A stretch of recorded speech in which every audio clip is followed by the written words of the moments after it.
Welcome to this episode of Craic and the Bat, and I am delighted to welcome the balladeer of baseball, the man himself, Terry Cashman. Terry, thank you very much for taking time out of your schedule to spend a half hour with us, and let's talk some music and talk some baseball. And it's hard to believe, 10 years ago, we were inducting you into the Irish American Baseball Hall of Fame. But before I go any further, I got to wish you a belated big birthday. You had a big birthday this week. Last Monday, I turned 80. That's you know what, that's a good number. That's a good number. But you know, it's funny. I was talking to someone actually when John and I discussed about having you, see if we could get you to do this. Basically, what we do, Terry, is we take different people throughout the Irish American Baseball Society, and we do interviews of different people that are attached to baseball, they're attached to Ireland, and you know, we just get a different perspective and different people's, you know, lives and what they've been through and what they're going through. And the funny thing is, John said to me, he said, "Are you sure he's Irish?" I'm like, I inducted him into the Hall of Fame 10 years ago. And that brought back a conversation I had 10 years ago with our good friend John Mooney, when John said, "I don't think he's Irish." I said, "What do you mean?" He said, "Well, his real name's not Terry Cashman." I said, "Well, what's his real name?" He said, "Dennis Minogue." I'm like, "That's more Irish than Terry Cashman." So I said, "What are you talking about?" So let's go back. Grew up in Inwood.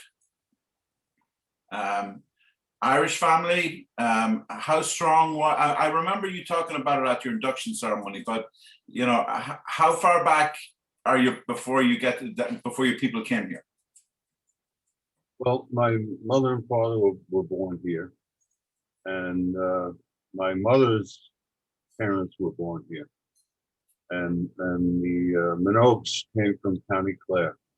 My father's parents. Very cool. So is that, do you think, where you got your love of music?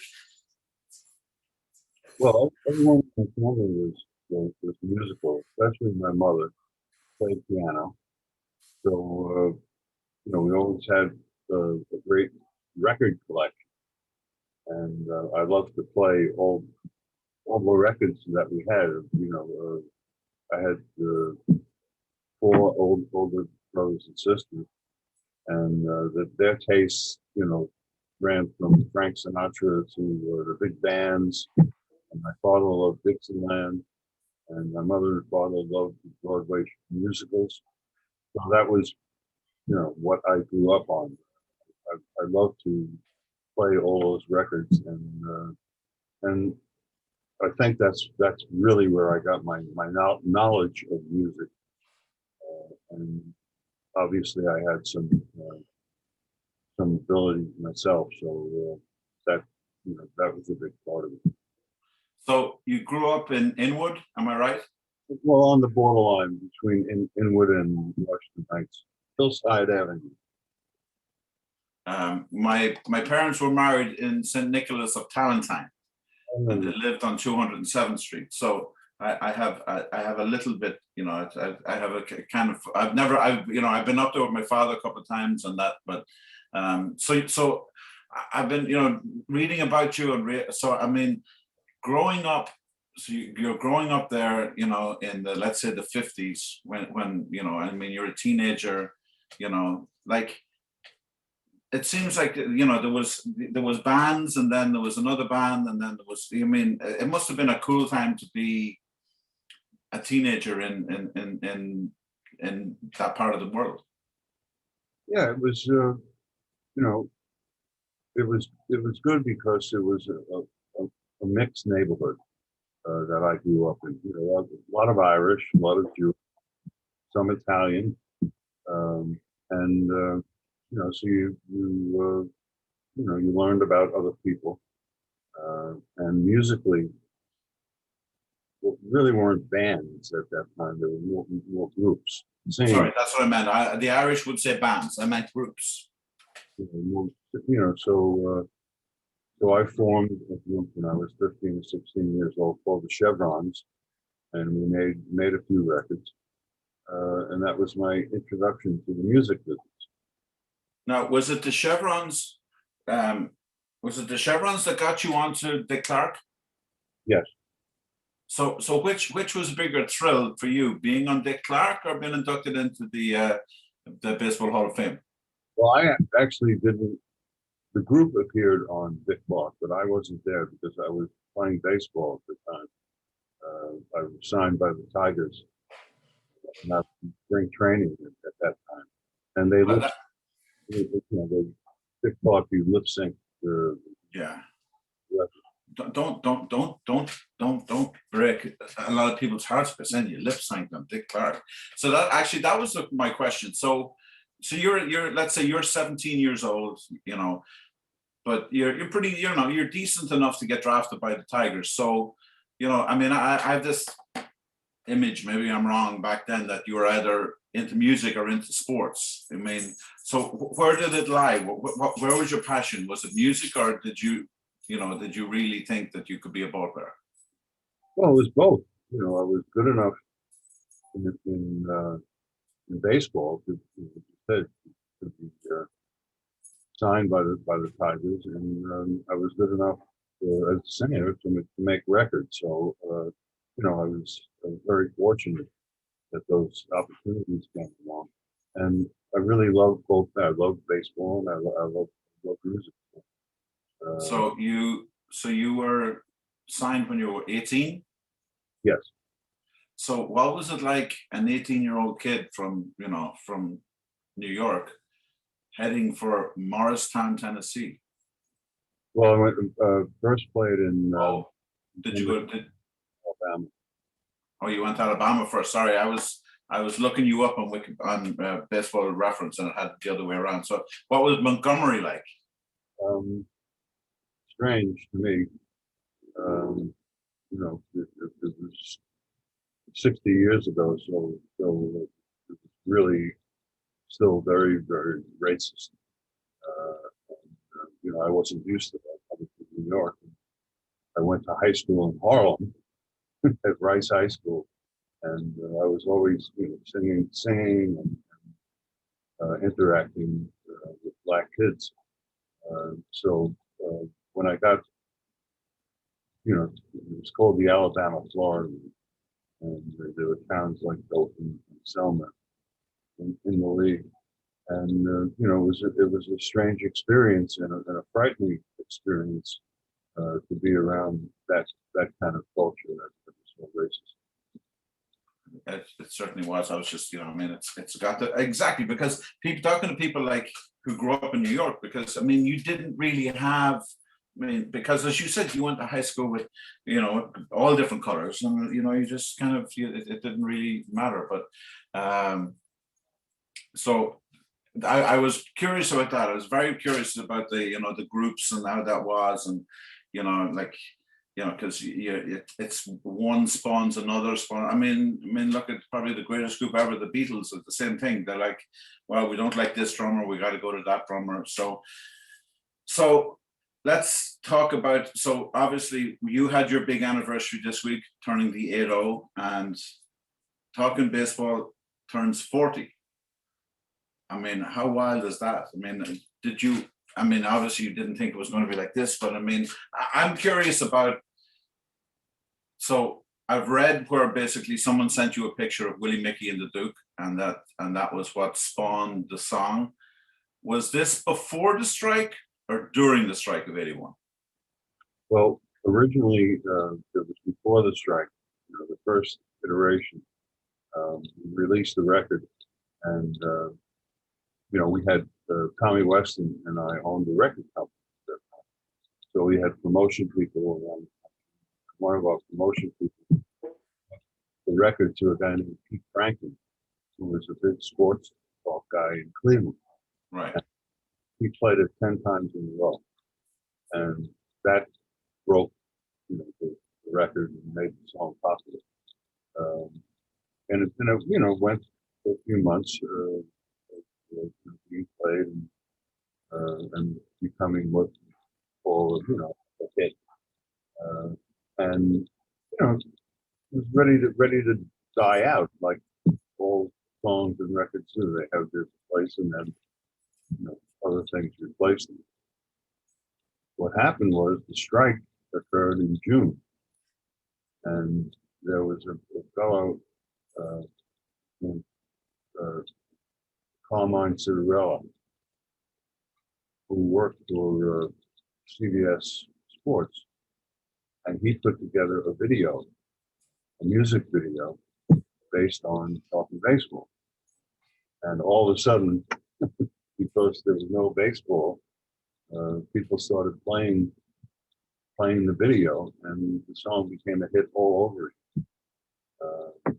And you know, that was really stroke of luck, and made the song even more popular. So I was looking it up. Do you know how many players are named in the original? Oh, 30 something. 33. So, but I have a question. Mike Green and Bobby Cook. The Bachelor and Cookie. So these are just buddies of yours that you just decided to slide in? Guys my same age as me, and good ball players, and played a lot of ball together. And you know, Mike Green, the Bachelor, rooted for the Yankees. Bobby, the Dodger fan. His nickname was Duke, and you know, I rooted for the Giants. So we emulated our favorite players, Willie McKee and Duke. I thought it was pretty cool that those guys are in there. Now you just mentioned something there. So you're a Giants fan, and I know you said that, you know, I mean, it's the age-old argument, Willie Mickey and the Duke. I mean, it was the one thing, you know, you could always get, you know, I always said when I had Foley's, we never talk religion, we never talk politics, because they always get heated. But you could bring up the greatest sports argument in New York, which is Willie Mickey and the Duke, and you'd never get anyone upset. But so you were a Giants fan, but then I read, but you converted to be a Mets fan? Yeah, well, the Giants left. You know, they left New York and went to San Francisco, and I rooted for the Giants. And a bunch of us used to go when the Giants would come east. The only way we could see them was to go to Philadelphia, and they played the Phillies. So we drive down and see the Giants play. But then the Mets became the National League team in New York, and I still rooted for the Giants. But when Willie Mays was traded to the Mets, that was it. I was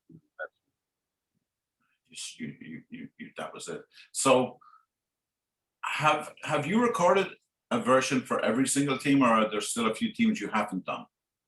No, I did them all. You've done them all. I've probably listened to, I would say, as many as I could get on YouTube. I couldn't get them all, but I got through a couple of them. So I mean, I mean, obviously you love the game of baseball, but I mean, are you, because I mean, you're some of the teams, like the Phillies one, I mean, you were pulling some of those names, I won't say out of your ass, but I mean, you were pulling some of those. I was like, oh, holy shit. I was like, you know, and as well as that, because I mean, a lot of this you were doing pre-internet. I mean, we didn't have the luxury of like being able to look up the lifetime roster of the, you know, Minnesota Twins or the Texas Rangers, or, you know, so you're obviously still a huge fan of the game. Oh yeah, and I was then, and what I did, I knew, you know, the more successful teams, the Yankees, the Dodgers, St. Louis Cardinals, and the, you know, well-known teams like the Tigers. I knew about the history and all their players, but you know, the ones that were tough were teams that left one place and went to another, like the Senators left and went to Minnesota. The Braves moved all over the place, and the A's went from Philadelphia to Kansas City and went. Yeah. So you know, some of those teams are, you know, I used the baseball encyclopedia to look up to see who, you know, who their great players. I mean, I kind of knew them anyway, but you know, some of them lesser known players that had, you know, an important history with one of those teams. You know, I found those and put them in. so that's pretty cool. I wasn't sure because you did an interview. You said you probably written 70 baseball songs, Well, including all the time. including obviously including. But I mean, still, I mean, if you've done 30 versions of Talking Baseball, that still leaves another 40 songs. But I mean, that's pretty special. So this is the fourth. So before we get to the 40th anniversary, has any player ever come up to you and said either, "Hey, how come I wasn't in this version?" or has anyone ever said that to you? Like, I can't believe you didn't put me in the the Giants version for this song. Yeah. The one that I remember the most is Tommy Davis, the great Dodger, and I was in Seattle where he was the hitting coach, and they had invited me to sing at the opening of the second season in 1981. And Tommy was there, and I saw him. And the reason that I knew Tommy was that he had, along with a couple of other people, a management company. And Tommy's management company managed Cashman Distillery in West, along with Jim Croce at one time. And so I knew Tommy. And when he saw me, he said, "How come you didn't put me in the song?" I said, "Tommy, you played in the 60s. The song is about players in the 50s and the 80s. He said, "Oh, okay." I said, "I'll Dodger." Now, so it's the 50s and the 80s. So, but you've updated some of them, because the Yankee one you've updated, because the Yankee one you go into like the 90s or early 2000s. Yeah, I have quite a few of them. A couple of the teams, like the Padres and the Twins, paid me every year to update their songs. And it was funny. Ron Davis was on the Twins, and I knew him, from days with the Yankees. In fact, during the strike, he was a waiter in the restaurant, and so I knew him. And when I wrote the update that year for the Twins, he was in it when I wrote it. But by the time I got out to Minnesota to sing the song, the Twins had taken him out of it because he was going to be traded. And they saw me and said, "How come you left me out of the song?" I said, "No, they took me out." And I couldn't tell him what happened. So you knew before he did that he was getting traded. That's why they took me out. That's pretty cool. Yeah. So yeah, that's kind of like the opposite of, "Hey, we're going to have your bobblehead, but you're not going to be here." That's pretty cool. So tell me, what plans do you have to celebrate 40? And any fun things you have coming up this year to celebrate the? I mean, it's